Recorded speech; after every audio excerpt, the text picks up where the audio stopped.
Hello, welcome to InTune. I wanted to take a moment to express my gratitude and thank you for joining us today. And I'm so excited to share that we are now international and we have a lot of new viewers in India, Indonesia, the Philippines. So we welcome you to the show. We're so glad that you're here. And since we have so many new viewers joining us, I wanted to share a little bit about the concept of the show. So InTune to me encompasses a couple of things.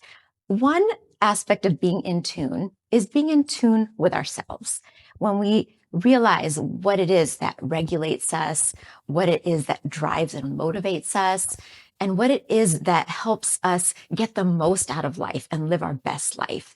Being in tune with ourselves is one of the most important things we can do. It's beneficial for our health. It's beneficial for our relationships. It's beneficial for our overall well-being. Now, the other aspect of being in tune is being in tune with the world around you, with the people around you, being able to really listen to someone rather than judge, being aware of their experiences and kind of honoring and understanding that. And so we like to think about all of those things when we talk about being in tune. I'm so excited to introduce our guest today. She's a phenomenal person. She's a dear friend of mine. She really understands the importance of what it means to be in tune. She is the founder and CEO of Àjoké Nursing Concierge. She's a maternal wellness advocate. She's a podcast show host herself. And I'm so excited to introduce her. This is Tobi Tajomavwo. Thank you for having me. Your intro is so sweet. I was like, thank you. It's an honor to be here on your show. Well, I have been wanting to have you as a guest since the start of this show because I think the work that you do is so amazing. Would you mind taking a minute to just tell our viewers exactly what it is that your business is all about? Absolutely. So I can't start telling my story about my business without kind of sharing why I got into this. So my business is a full holistic nursing concierge scope where we take care of the maternity experience of the woman. That would start from conception, family planning, IVF, if some choose that route, all the way through pregnancy, postpartum, and beyond. Motherhood is not just a one-stop shop, not after the baby's born, then you're done. It's truly a whole new journey. And what kind of sparked my interest in doing that was I went through my own experience of loss, understanding the healthcare system, and then also having another traumatic loss after the birth of my son 2 years later. And that loss was very traumatic for me. It caused me to realize that there's a gap in care for women who go through loss in the healthcare system.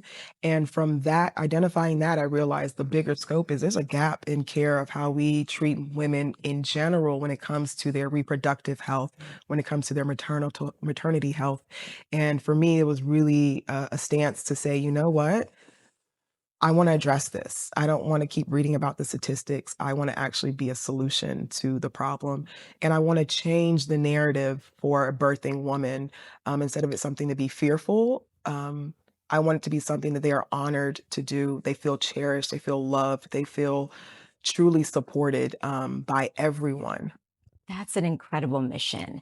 You know, going through the process of being pregnant, giving birth, I mean, that is a defining phase in a woman's Absolutely. life. And to be able to support somebody in that journey, I think is so important. And it's so important for women to feel like they are heard and understood and they have somebody by their side who truly is looking out for them. Absolutely. And did you feel like that's the experience you had when you were going through, you know, the challenges that you faced? Well, realistically, yes and no.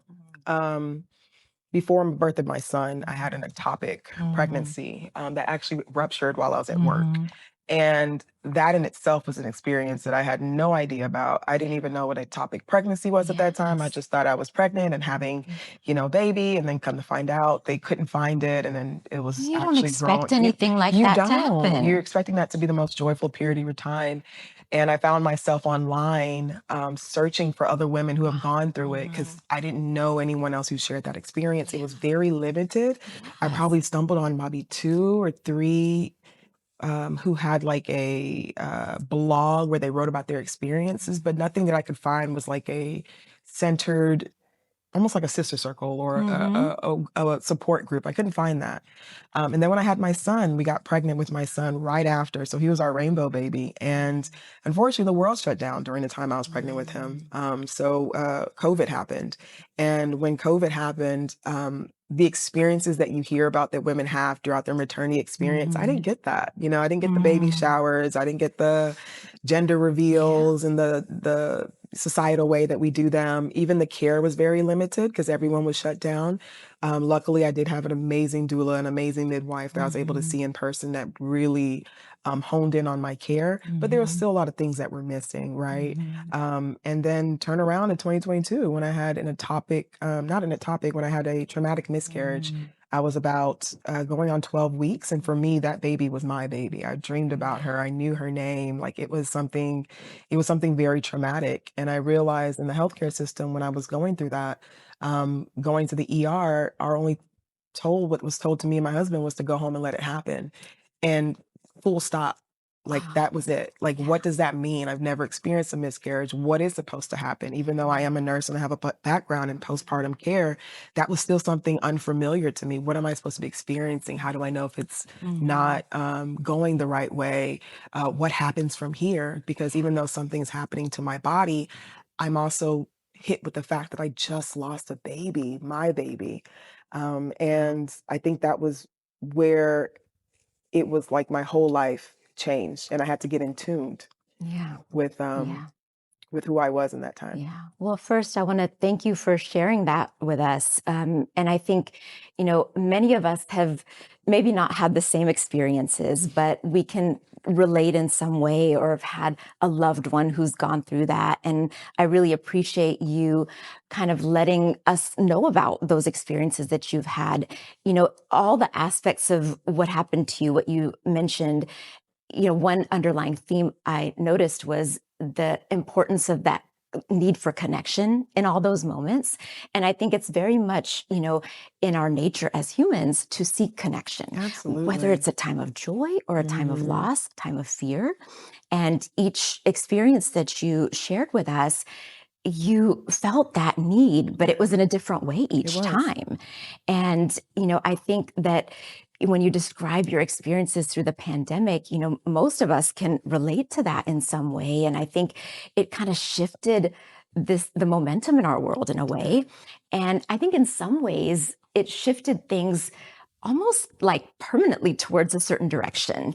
And I think one of the things that I'm most fearful of in the future that had kind of started to take place during the pandemic is almost like a loss of connection. That's another reason that it's so important to me to try to do this work, because I think our superpower as humans is to be able to connect and, you know, have that empathy for one another and our experiences. And I think the driving force of a lot of what you do, you know, comes from that too. It does. And I will say too that it wasn't, you know, when you go through all these experiences in life, you don't know the end story. You don't know where your trajectory is with that. You just know these things are happening. And during the time of that loss, I was facing a crossroad in my career as well. I was dealing with a very toxic environment. And not only dealing with a toxic environment, losing a child, and you're having to figure out, where do I go from here? And I never shy away from my mental health. I think it's very important that we speak on it and speak and share the journey that we've gone on. So when all those things were happening simultaneously, I fell into a deep depression. I had severe anxiety, severe insomnia. And usually, you know, what comes about with postpartum, people are looking out for mental health challenges and changes, right? But you never see the focus on when a miscarriage happened. A woman is still going through postpartum. And during that time, it was such an isolating, dark time where I felt like, as a woman of color, I wasn't being seen in the healthcare system as someone who went through a loss, someone who needed help. I did have to go to the ER 3 times before they believed me to then have a surgery to remove the remnants of my daughter. So that was already traumatic. Then I'm in a toxic work environment that also doesn't see me and recognizes me of the skill sets that I bring. It was very toxic, you know, and as a woman of color, going into a society where you feel like you're never seen as who you are, you're just seen as a race, it's very dark. And I found myself in that dark area, but I could not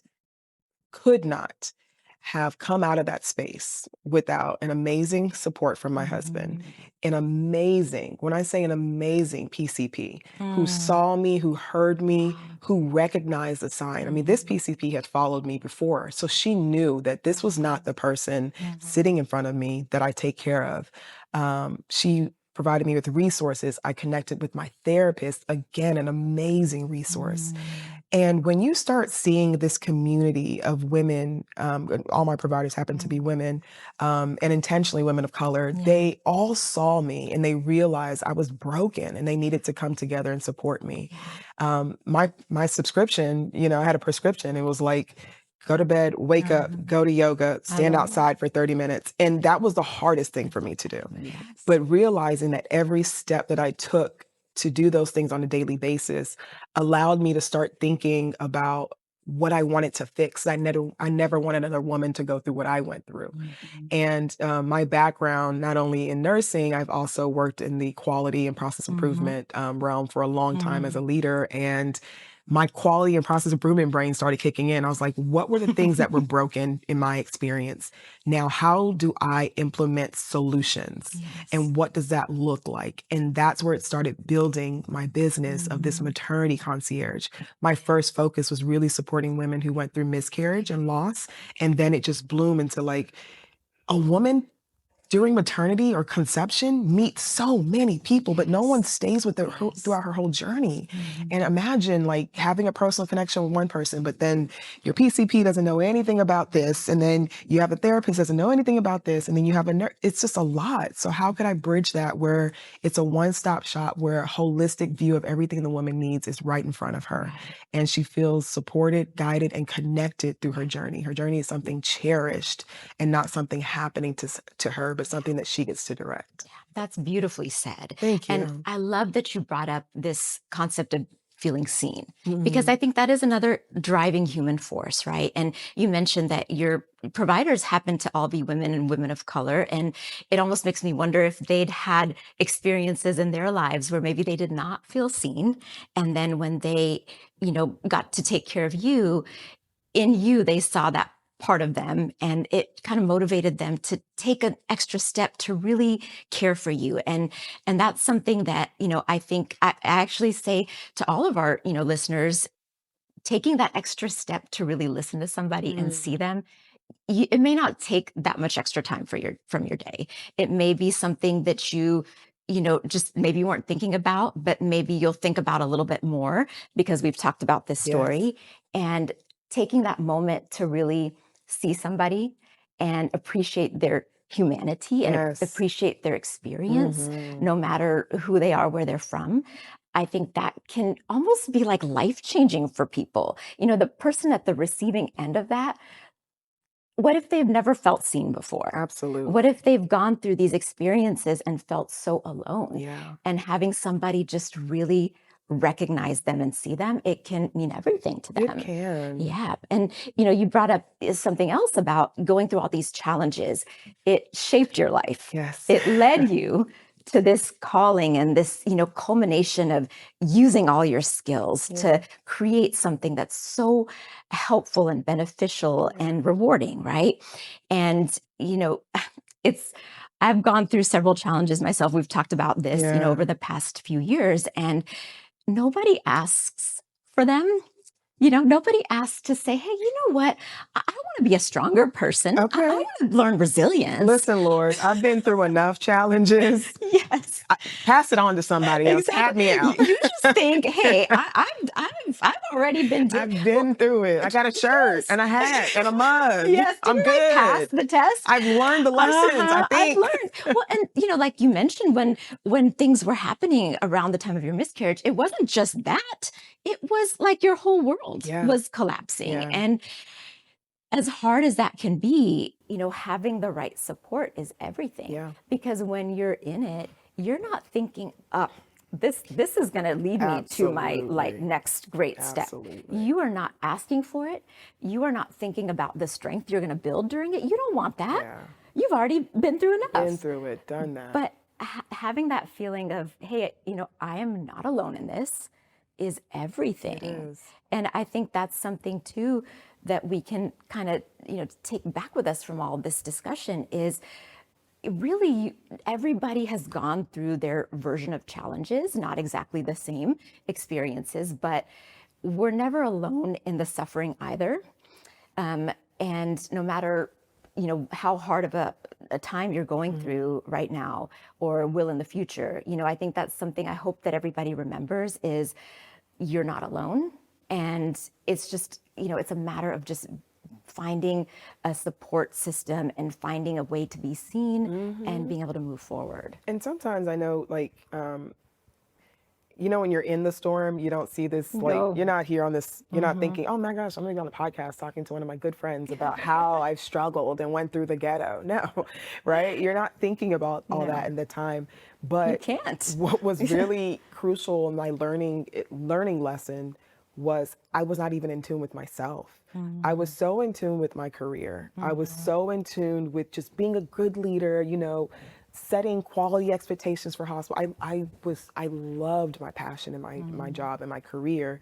However, everything else, I didn't know who I was, right? And especially when you enter motherhood, your identity changes and no one tells you that. You're realizing you're still trying to keep up with your career. You're still trying to keep up with, you know, the household, your husband, your friends, and you're checking the boxes, but no one's ever checked the box on who are you? Who are you in tune with? How do you see the world? How do you feed yourself? Yes. And during the darkest times of my life, I thank God for it because that was the time where I got in tuned. That's where the times where I started figuring out, Tobi, what do you like to do? I don't know. I mean, besides blowing bubbles, I didn't have any other thing that made, honey, I love some bubbles. Okay. Well, next time, now we know the activity we're whether going to we do drink next it, whether we time. blow it, I love some bubbles. But Yes. I just didn't know, like, who I was, what was my identity, what brought me joy that didn't have anything to do with the outside. And during that time, again, one of my prescriptions was going to yoga class. I realized there was so much strength in yoga. There was so much release. Huge shout out to Helsa Thompson at the Aura House. She's an amazing yoga instructor, and she really saw me.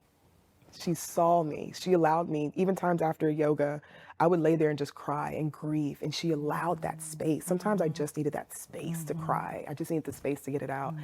And I had an amazing friend who's also a physician who literally told me about, like, have you thought about planting, gardening, going outside, being That's with... one of your passions. I'm obsessed with gardening. That was like This one is of the my first things you season. said to me when we met. Honey. And the thing is, before then, the career-driven Tobi, the Tobi that didn't really have an identity too much, you would never catch me outside. I Me, hear you. spiders, bees, y'all mind your business. Yes. Now I'm talking to the wasps. I have an So ecosystem. I'm saving bees, giving them water, like planting all the things. I got to start gardening with my son, and that brought us a new connection. wonderful. And it became something that this was mine. I found this joy out of it. And then it allowed me to operate in my overflow and not operate from a half full or an empty cup, but truly I had so much to give because now I have time to listen to a mother share her concerns with me. Now I have time to pour into the woman who has not been seen in the healthcare system or in general, or even her family. She's like, I'm giving birth, but everybody want to come and help and I don't want all the help. I got you. Let's talk about it. Well, because now you have the tools to take care of you. Yes. And that allows you the ability to take care of somebody else. others. Because if you don't have the tools to take care of you, you don't even know who you is, don't. then how can you really pour into somebody can't. else? And I can relate to that, you know, description of just being so driven, you know, professionally. Yes. And I think a lot of times when we go through challenges, it like forces us, whether we like it or not, to discover who we are. We have to reprioritize everything in our life. And when we discover who we are, we almost realize that all the things that used to motivate us before, it was a way to seek this external validation. Yep. It's like we're finding one thing, the next thing. And you get there and you feel this like satisfaction, but is it joy? Is it true happiness? It's not. No. Because really the joy and the true happiness comes from loving yourself Yes. and knowing yourself and loving yourself and learning to forgive yourself and not have that negative self-talk that so Yes. many of us do Absolutely. consistently. Yeah. I agree 100%. And I think to your point, the ability to find something that gives our heart joy that isn't connected to an outside response, Yes. right? Like if I plant something and it dies, that's between me and that plant. If I can replant something else, ain't nobody gonna judge me. That's I can right. care less. That's right. I don't even have to see you no more, baby. You Yeah. died. I'm putting you in the trash can. Don't look at me. I'm gonna start anew. Versus if you like don't have a report done, or you know you're not meeting certain metrics, the whole world comes crashing down, and you don't feel like you're seen anymore. It's a big Yes. difference. Well, because, you know, the gardening journey, Yeah. the joy is in the journey. It's in the The joy is journey. not in the, like, what's the next achievement. Exactly. So I think our life is meant to be about the journey. It is. But so many of us live from one goal to the next goal. And, you know, I feel like I can relate to that sense of, you know, I feel different. I feel like a different person, but I'm so happy about that. You know, I realize that what I was seeking before, like, can't even compare to what I have in me now. Absolutely. Yeah. And it lets me, to be honest, I talk a lot about, you know, my experience, but my experience wouldn't be what it is for me to have such a heightened sensitivity to maternal health and the advocacy of it, and the lack thereof. And, you know, I look back and I think about my years of experience as a quality leader, and that still stays with me, right? I'm still looking at, you know, metrics. I'm still looking at systematic changes. I still get to play a role in institutions to help them change the maternity experience. And again, with being in tune, and I know I keep saying that because I just am in love with the topic and how deeply it resonates. When I was already in tune with myself, I was now able to be in tune with my community. Yes. And I was able to see the things that were missing. Yeah. And one thing that I recognized that outside of the maternity experience and the journey, two things were missing. One, there was not a place and a space where women who've gone through loss can sit and just be in it, say their names, share their stories, talk about their babies. There was no experience or avenues for that. I mean, there's a couple of organizations you could definitely follow, but it's something different when you get to sit with another person who's gone through it, And you get face to face. and face to face, Yes. and you get to do things that honor them. So every month, not every month, in October is Pregnancy Infant Loss Awareness Month, and it was also the month that I lost my daughter. And her name was Fiona. And I end up putting on this experience called the Cherish Her Experience, where it is aimed to supporting women who have gone through pregnancy and infant loss. And this group of women with their stories from all across the globe and different parts of the walks of life, one thing we all shared is that experience, or we even have scars from it. We all got the same scars, and Physical, emotional, and everything. emotional. And you get to sit Yes. there and you get to hear another woman talk about her baby and all the dreams she had for her. And you know, You're we get mourning to you're an mourning entire life. Yes. And the life that you wish you could Yeah, have and had. your life with them. And I'm Yes. telling you, so to create such a space that every month is very emotional for me because I'm still reliving. I still feel her in my soul. You know, research shows that there's DNAs that are left Stays by our part of children, us. right? Yeah. So that will never leave. She will never leave. She'll be part of She's you. always a part of me, and she's a part of this experience. And it is so honoring for women to have a space like that, to have a space where they can be cherished, where they can be loved on, where they can share their stories, where they can be able to say their baby's names that they never got the chance to, and no one's ever asked them. You know, it's usually, I'm so sorry for your loss, but ask me, like, She had a name. she had a name, Yeah. he had a name. Tell me ask me what the life I had. Check out the nursery before we pack it up. Like, little things like that are so meaningful, you know? And what a wonderful way to honor Fiona by having this, you know, experience for women who have suffered similar losses and getting to help so many people. Yes. Yes. It's so needed. Through that shared strength. It's so needed. And another shared experience I get to do with my postpartum moms, we hear a lot about women feeling unseen, feeling lost, and feeling like they don't have a support once the baby's delivered, right? They're always, So true. you're always consumed with the Yes, baby and who am yes. I and all these things. And again, with my quality mind, I'm like, Yes. well, why don't we get together once a month. Like, let me curate an experience for you to get postpartum moms out for at least 2 to 3 hours Well, they need per it. month. They do. I know I did. You need a break. Yes. You need a break from high functioning, from breastfeeding, from cleaning, from pooping, from From all the things. baby, 24/7. All things baby. Because Can someone think about on me? call all the time. Exactly. Yes. So an experience where women can be seen, and it's no different. It's no different from a lot of our traditional cultures, like in India and in Nigeria, women gather. Like, there's so much strength and power when a women gather. There's a reason they There's a gather reason. traditionally, right? Yes. It helps with mental health. It helps with mood regulation. It helps with the support system. Like, we need it. We need it. And for me, that was another thing. And I was like, well, let me do this monthly mommy mingle. Let me curate an experience where moms don't have to worry. All you have to do is show up. Yeah, you don't have to plan anything. You don't have to bring anything. You will That's be my kind of fed. event. Hello.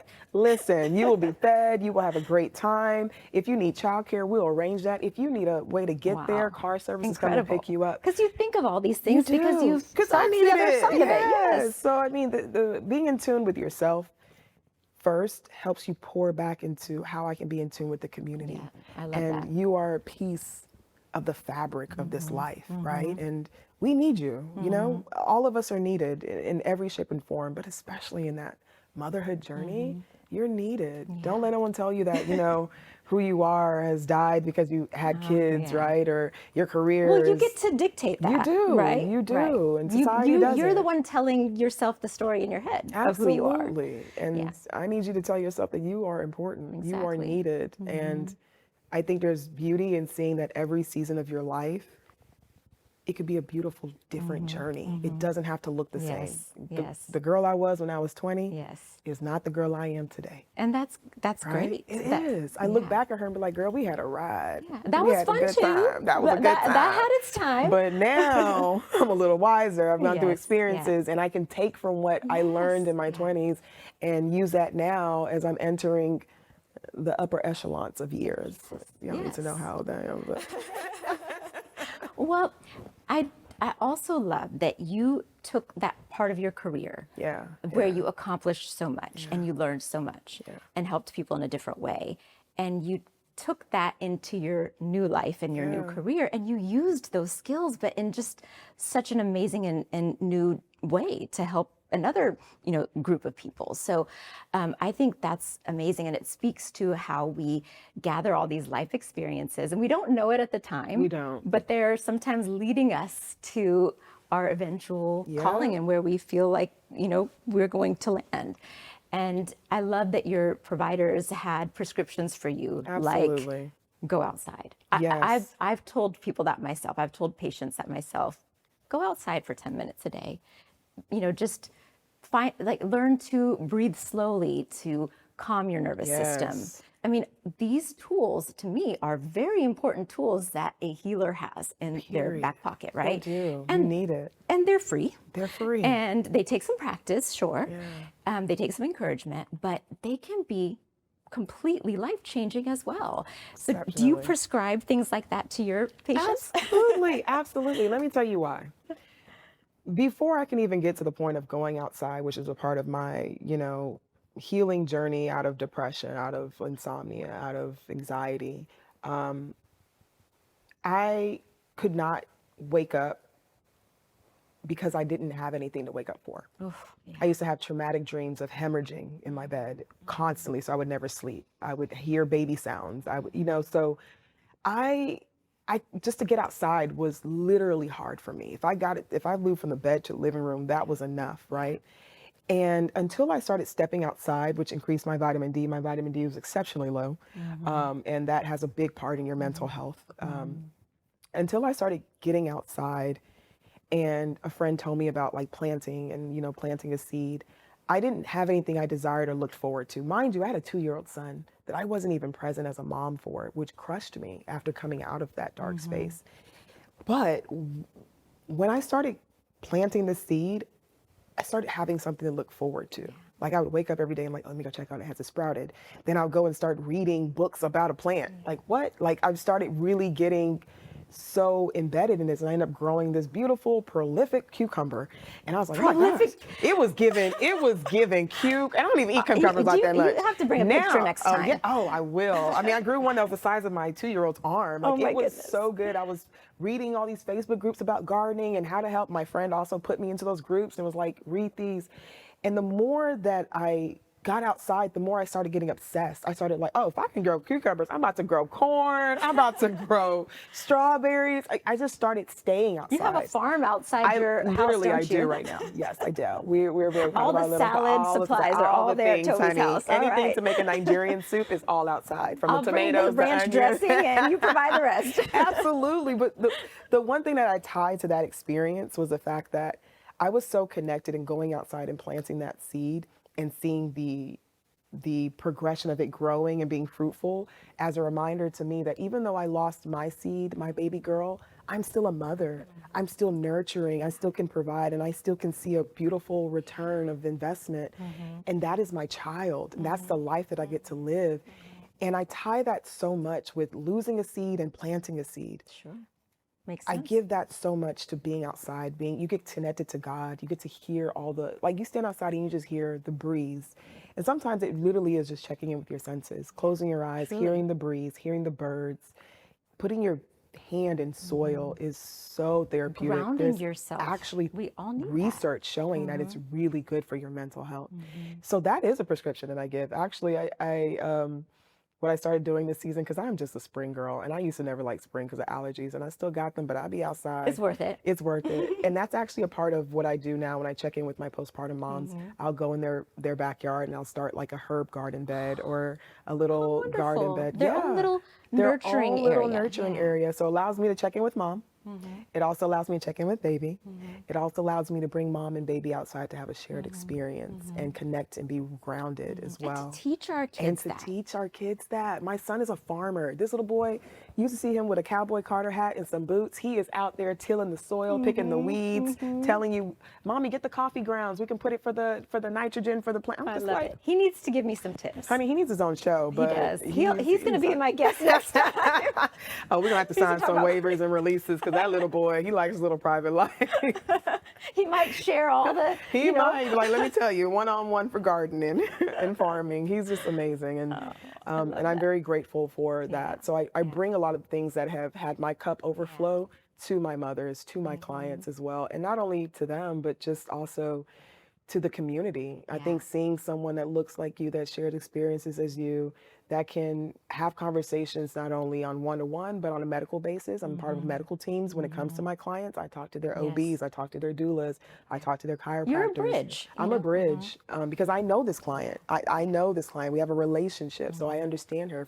If I call her and her mood changes, like, hey, how you doing? Okay, well, girl, I'm right over there. I can just tell. And I'll just go and say, let's, how you doing? Let's check up. Because I don't want you to wait to go to your OB's appointment to fill out a postpartum depression when I'm already in your life and I can tell there's some changes and I can go ahead and bring that awareness to the forefront ahead of time. Because those appointments are, farther apart. And by the time you get to your appointment, you have so much on your mind and you have so many other questions, you forget to express. Check in with you. Yes. Yeah. No, I think that's wonderful. And I am so appreciative of you taking time to come join us today, Tobi. It's just wonderful to have you on the show. Thank you. And if our viewers want to hear more about your work, what's the best way for them to reach out or reach out to you? Awesome. Actually, you can follow me on social media, Instagram, TikTok, or Facebook. It's Àjoké, Àjoké Nursing Concierge. You can also reach us out if you will love any of our services. We go beyond just Texas as well. So you can go to our website at AjokéNursingConcierge.com.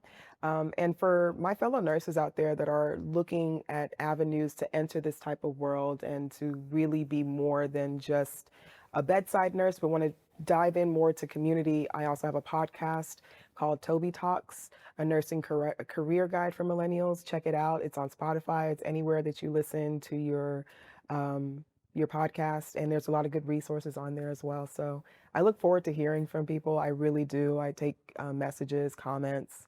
Instagram DMs every once in a while when I get there. But I really love hearing from my audience and just knowing how I can even help them start their own journey in their own community. Again, this is not something that should be a standalone. I'm hoping to inspire other nurses to say, I also want to be in tune with my community, and I also want to start a maternity concierge or be able to pour into my community. I'm here. So that's a pass it beautiful away. mission. Thank you again for sharing your experiences. Thank you so And much. thank you to everyone who's listening or watching. We really just honor and appreciate you being present with us today. And we look forward to seeing you next time.